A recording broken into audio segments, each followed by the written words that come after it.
initiative ng BIMEG at ng Supero na pagpapakain ng rescues mo sa isang araw, gaano kalaking bagay yon para sa inyong shelter owners? Malaking bagay, sir. Kasi sa isang araw po, nagko-consume kami ng mga 30 kilos sa aso.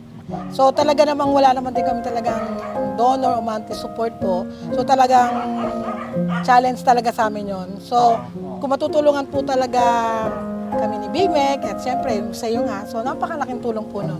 Kasi nakakaya din mag-post eh.